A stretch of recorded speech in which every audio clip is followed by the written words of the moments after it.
बिस्मिल्लाहिर्रहमानिर्रहीम। अस्सलामु अलैकुम। आप देख रहे हैं 12 न्यूज़ और 12 न्यूज़ पर देख रहे हैं प्रोग्राम सबकी आवाज़। प्रोग्राम सबकी आवाज़ के साथ मैं हूं मलिक रफ़ीक और आज मैं मौजूद हूं ज़िला मुज़फ़्फ़रगढ़ के सिटी करमदाद कुरैशी में। और आज मेरे साथ मौजूद हैं यंग डॉक्टर मलिक शुएब सईद साहब और आज हम उनसे जानेंगे कि जो सर्दियों का सीज़न चल रहा है और सर्दियों में जो फोग है, इसके अलावा फ़्लू भी है और इसके अलावा आजकल जो स्किन के मसले चल रहे हैं, स्किन पर भी बात करेंगे, फ़्लू पर भी बात करेंगे, धुंध पर भी बात करेंगे और जो फोग का सीज़न है उस पर भी बात करेंगे। और सर्दियों में किन किन चीज़ों का इस्तेमाल करना चाहिए और किन चीज़ों से परहेज़ करना चाहिए। सर्दियों में नेचुरल फूड को तरजीह देनी चाहिए या जो है ना फ़ास्ट फूड को तरजीह देनी चाहिए। ये सारी चीज़ें और सारी मालूमात आज हम डॉक्टर साहब से जानेंगे। सबसे पहले तो डॉक्टर साहब आपका शुक्रिया कि आज आपने टाइम निकाला और हमें टाइम दिया और प्रोग्राम सबकी आवाज़ में आपने शमूलियत की। इस पर तो मैं आपका शुक्रगुज़ार हूँ। और आप जो है ना इस सारी चीज़ों के बारे में हमारे नाज़रीन को और अपने मरीज़ों को आप बताएँगे इन सारी चीज़ों के बारे में। जी। अस्सलामु अलैकुम। Doctor Shoaib Saeed Malik, general physician और स्किन एस्थेटिक फ़िज़िशियन हूँ मैं। चौक कुरैशी में Fida medical complex and skin aesthetic clinic है हमारा, कोटद्दू रोड पर। तो एमबीबीएस किया हुआ है। एमबीबीएस के बाद हाउस जॉब निश्तर से की हुई है और निश्तर के बाद फिर इधर सोशल सिक्योरिटी में 2-3 साल से काम कर रहे हैं। तो उसके बाद हमने लाइसेंस दुबई और शारजा के पास किए हुए हैं, लाइसेंस के एग्ज़ाम। तो वहाँ भी एज़ ए जीपी काम कर रहे हैं। तो उसके बाद फिर इलाके की जो है ना रूटीन को देखकर, इलाके की स्किन के अमराज को देखकर हमने डिसाइड किया कि स्किन का हमें कुछ ना कुछ करना चाहिए स्किन के मसाइल के लिए। तो इसीलिए हमने फिर एक इदारा ज्वाइन किया जिसमें हमने ऑनलाइन स्टडी करते रहे अपना स्किन के बारे में। डिप्लोमा था तो ऑनलाइन स्टडी 2 साल से चल रही है मुल्तान में। मुल्तान एस्थेटिक स्किन का वो है क्लिनिक, अपना इदारा है। तो वहाँ से कर रहे हैं तैयारी, पिछले 2 साल से पढ़ रहे हैं। तो इसके लिए मुझे हर 3 माह बाद दुबई ट्रेनिंग के लिए जाना होता है। 1 माह की ट्रेनिंग होती है हर 3 महीने बाद। तो वो मैं पिछले काफ़ी अरसे से जा रहा हूँ। तो रिसेंटली मैं लास्ट वीक वापस आया हूँ दुबई से। तो इसी तरह हमारी ट्रेनिंग का सिलसिला चल रहा है। अभी रिसेंटली मैंने ये ट्रेनिंग और ये डिप्लोमा फाइनल किया है। तो अब अल्हम्दुलिल्लाह अपने क्लिनिक चौक कुरैशी में अपनी एस्थेटिक का काम शुरू किया है, एस्थेटिक स्किन का। स्किन की आजकल बहुत से मसाइल हैं जो कि एक होती है पुरानी ख़ारिश, स्केबीज़, चंबल, एक्जिमा और उसके अलावा जो है ना स्किन के इन्फेक्शन, बालों का गिरना और भी काफ़ी सारे मसाइल हैं जिनको मैं थोड़ी देर में डिस्कस करता हूँ। तो आप बात कर रहे थे इसकी फोग की फोग के और हवाले से। स्मोक वगैरह और इस तरह की। तो अपने कोशिश करें अपने बच्चों को, छोटे छोटे बच्चे होते हैं, नन्हे मुन्ने बच्चे, उनको आप फोग से, स्मोक से, इन चीज़ों से बचाएं। तो धुंध जो चल रही है ना आजकल, तो उसकी वजह से बहुत से मसाइल बच्चों को आ रहे हैं। आजकल चेस्ट इन्फेक्शन बहुत ज़्यादा है। हम ओपीडी में जो पेशेंट देखते हैं ना, तो उसमें 30% जो है ना चेस्ट इन्फेक्शन और इसके अपना क्या कहते हैं उसको, दमा वगैरह, दमा हो गया। दमा के अलावा नमूनिया के काफ़ी सारे मसाइल आ रहे हैं। नमूनिया के तकरीबन 30% से एबव ही हैं। ओपीडी में 30% से एबव नमूनिया के केसेस हैं। तो काइंडली बच्चों को गर्म जगह पे रखें और दूध उबाल कर गर्म करके दें बच्चों को। ऐसे ठंडे वाला दूध उठा के फ्रिज से उठा के बच्चों को ना दे दें। तो बराए मेहरबानी बच्चों का ख्याल रखें ताकि अच्छा, बच्चे। इसके जो अभी आप बात कर रहे थे कि स्मोक का सीज़न भी है, फोग भी चल रही है। इसमें हमारे नाज़रीन को ये बताइएगा कि जो फोग है वो फोग कब होती है और स्मोक कब होती है और इन दोनों में कोई डिफरेंस है या ये एक चीज़ है, या अगर डिफरेंस नहीं है तो इनके क्या मुज़र सेहत हैं इंसानी ज़िंदगी पर, या इनके हवाले से एहतियाती तदाबीर क्या होनी चाहिए, या इनकी जो ट्रीटमेंट आप करते हैं वो किस तरह करते हैं। हाँ जी, बहुत अच्छा क्वेश्चन किया है आपने। फ़ोग जो होती है ना, फ़ोग एक तो जो सीज़न चल रहा है अपना, चावलों का सीज़न चल रहा था। चावलों का जो ऊपर से वो क्या नाम है, क्या कहते हैं उसको, पराली। पराली वगैरह जो होती है, पराली को आप आग लगाते हैं, आग लगाने से जो धुआं इन्वायरमेंट में जाता है तो वो ऊपर एक लेयर बना लेता है, उसको हम क्या कहते हैं, स्मोक। ठीक है। और आजकल जो चल रही है इसकी दिसंबर और जनवरी के उसमें होती है, ये होती है धुंध, इसको कहते हैं फोग। और फोग भी ख़तरनाक है, फोग ज़्यादातर बच्चों के लिए ख़तरनाक है। स्मोक जो है ना वो ज़्यादातर स्मोकर्स के लिए ख़तरनाक है। स्मोकर्स के लिए जो है उनके फेफड़े बहुत वीक होते हैं, और स्मोक जब असर करती है तो उसके फेफड़ों को बहुत ज़्यादा डैमेज कर देती है, और अक्सर दमे के मरीज़ आ जाते हैं इधर। तो वही उसी स्मोक की वजह से ही वो उनके फेफड़े जो है ना ख़राब होते हैं। और इसके अलावा जो अभी सर्दियों का सीज़न है तो हर दूसरा बंदा जो है ना फ्लू और खांसी में मुब्तला है। तो और इसमें जैसे फ्लू होता है, हर बंदे को, हर दूसरे बंदे को फ्लू होता है, तो वो ज़्यादातर जो है ना हैवी टैबलेट्स ले लेते हैं ताकि वक्ती तौर पर उनको आराम आ जाए, जल्दी से वो अपने आप को फिट करार पाते हैं। क्या इसके भी साइड इफ़ेक्ट हैं, या फ्लू को रोकने के लिए कोई और एहतियाती तदाबीर हैं, या इसके अलावा और क्या चीज़ें हैं? हाँ जी। अच्छा जी, आप हैवी टैबलेट वगैरह ना लें। अगर इन्फेक्शन होता है तो वो, अगर आपको फ़ीवर होता है साथ, फिर एंटीबायोटिक पे जाएं। अदरवाइज़ आप लो डोज मेडिसिन लें, एंटी एलर्जिक लें, और गर्म पानी इस्तेमाल करें, और एहतियात करें। ज़्यादा से ज़्यादा मास्क लगाएं और इन चीज़ों की एहतियात करें ताकि सांस के मसाइल से बच सकें। इसके ज़्यादातर जो साइड इफ़ेक्ट हैं फ्लू के, अगर फ्लू ज़्यादा देर पा रहे, मतलब अगर 10 दिन रहे, 15 दिन रहे, अगर बढ़ जाए ज़्यादा से ज़्यादा हफ्ता रहे, तो उसमें फिर जो इंसानी ज़िंदगी पर असरात हैं वो क्या पड़ते हैं? अगर हम इसको जारी रखते हैं फ्लू को, अगर हम इसको टैबलेट वगैरह से नहीं रोकते, कोई कैवे का इस्तेमाल करते हैं, तो क्या ये कोई साइड इफ़ेक्ट होगा इंसानी ज़िंदगी के लिए या नहीं होगा? नहीं नहीं, इसका कोई साइड इफ़ेक्ट नहीं होता। साइड इफ़ेक्ट बीमारी है, बीमारी का क्या साइड इफ़ेक्ट होना है, वो तो ऑलरेडी बीमारी है। उसका बीमारी का साइड इफ़ेक्ट हेल्थ पे तो ऑटोमेटिकली होता है। नॉर्मल ज़िंदगी को डिस्टर्ब करता है, जिसमें दर्द होता है, फ्लू रहता है, सर दर्द रहता है, काफ़ी से मसले रहते हैं। उसके लिए लो डोज इस्तेमाल करें। जब तक कि आपको इन्फेक्शन के अलामात फ़ीवर वगैरह ना हो, तब तक आप एंटीबायोटिक और हैवी डोज ना लें। जी बेहतर। इसके अलावा आप बात कर रहे थे कि आप स्किन स्पेशलिस्ट हैं, और स्किन के हवाले से आपने अपने ही सिटी करमदाद कुरैशी में अपने क्लिनिक के ऊपर सर्विस मुहैया की हुई हैं, और स्किन के जो मसाइल हैं, जल्द के जो मसाइल हैं, वो डेली बेसिस पे किस तरह के स्किन के मसला मरीज़ जो है ना आपके पास आते हैं? हाँ जी। अच्छा जी, स्किन के मसाइल तो बहुत ज़्यादा हैं। तो इलाके में, जो इस इलाके में है, उसमें यही चल रहा है कि ख़ारिश, बहुत ज़्यादा पुरानी ख़ारिश एक बंदे को होती है तो वो पूरी फैमिली को हो जाती है।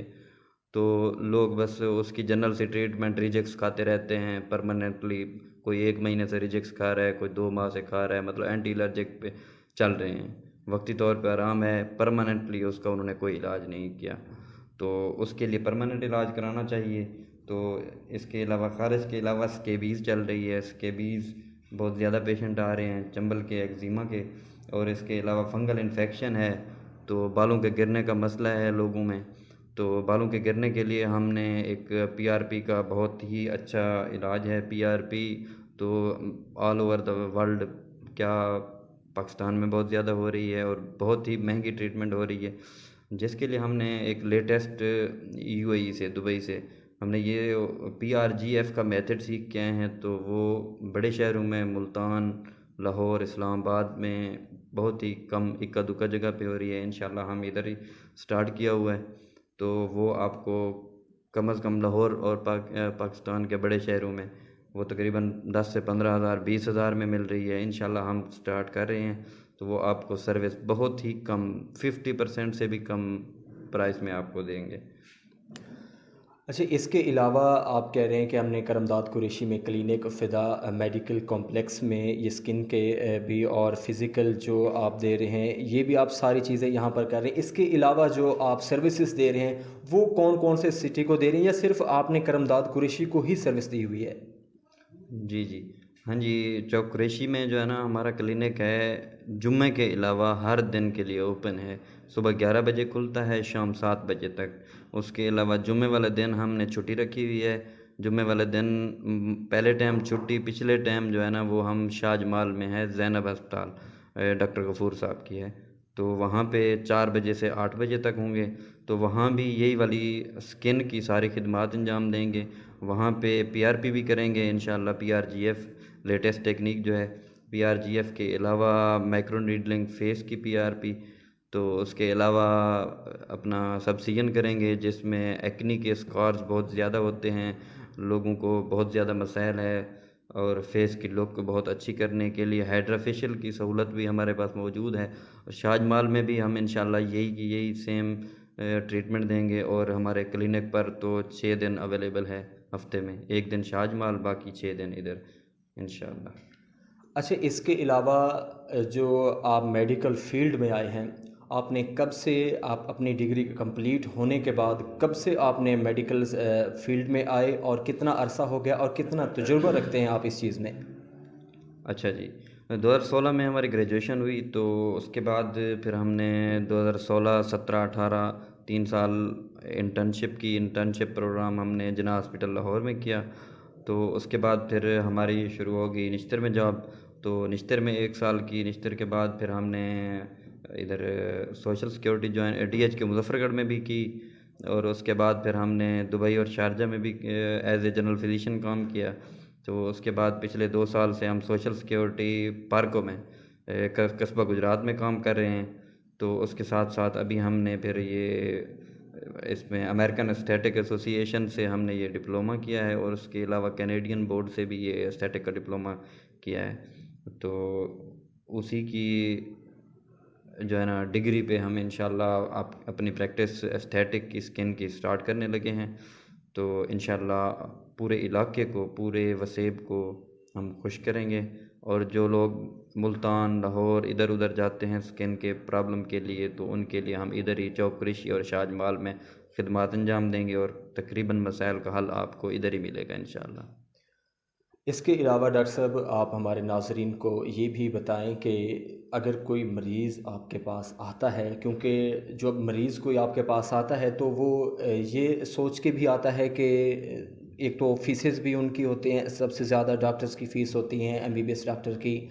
ज़्यादातर लोग रुझान करते नहीं है, इलाके में हमारे डिस्पेंसर मौजूद हैं, हमारे होम्योपैथिक डॉक्टर वहाँ पे छोटे मोटे, जिनको हम अताई डॉक्टर बोलते हैं, वो वहाँ पर मौजूद हैं, वो कम पैसों में इलाज कर देते हैं। जो आपके पास मरीज़ आते हैं, अगर वो आ भी जाएँ तो फ़ीस के हवाले से उनको आप कैसे डील करते हैं? उनमें कोई डिस्काउंट देते हैं? क्योंकि आप इलाके में बैठे हैं और एक ऐसे इलाके में बैठे हुए हैं जो एक पसमानदा तरीन इलाका है। यहाँ पर बीमारियाँ तो बहुत हैं, लेकिन सहूलतें बहुत कम हैं और है भी बहुत पसमानदा तरीन इलाका। जी, जी। अच्छा जी, बेसिकली बात ये है कि अगर आप जाते हैं कहीं इलाके में डिस्पेंसर के पास, तो बहुत अच्छी बात है, क्योंकि आपको फ़र्स्ट एड मिल जाती है 100-200 रुपए में। फ़र्स्ट एड मिल गई, आपको वक्ती तौर पर रिलीफ़ मिल गया। अगर आप शहर में आ जाते हैं, तो शहर में एमबीबीएस डॉक्टर हैं, उन्होंने अखराजात लगाए हुए हैं, अपनी स्टडी पे काफ़ी ज़्यादा पढ़ा हुआ है, तो वो उनका हक़ है। अगर 200, 300, 400, 500 तक अगर फ़ीस ले लेते हैं और 500-400 की मेडिसिन आ जाती है, तो वो उनका हक़ है। तो बहुत ज़्यादा हैवी फ़ीसेस ये बिल्कुल नाजायज़ है।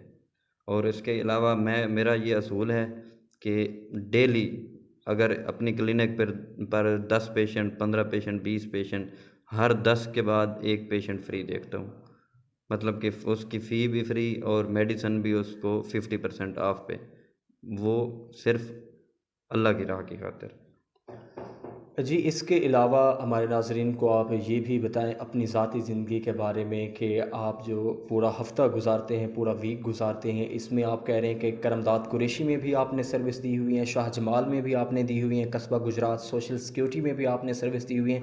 तो आप फिर अपने घर वालों को टाइम किस टाइम देते हैं, वहाँ पर अपनी ज़िंदगी कैसे गुज़ारते हैं और कब वहाँ जाते हैं? और इस टाइम जो आपका पूरा वीक है, दिन में जो 12 घंटे या 24 घंटे आपके पास अवेल होते हैं, इसमें आप क्लिनिक को कितना टाइम देते हैं, घर में कितना टाइम देते हैं? ये थोड़ा दिलचस्प सवाल है और हमारे नाज़रीन को आप ये अपनी ज़ाती ज़िंदगी के बारे में भी थोड़ा सा बता दें।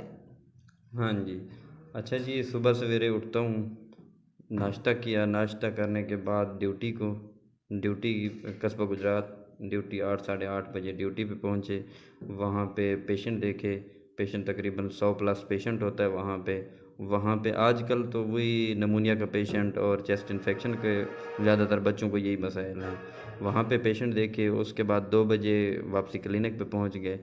तो लड़के जो है ना हमारे जो स्टाफ है वो 11 बजे से अवेलेबल होते हैं, 11 बजे क्लिनिक खोल लेते हैं और मैं 2 बजे तक आ जाता हूँ। 2 बजे के बाद पेशेंट आना शुरू हो जाते हैं, तो पेशेंट देखते रहते हैं और शाम 7 बजे तक पेशेंट देखते हैं।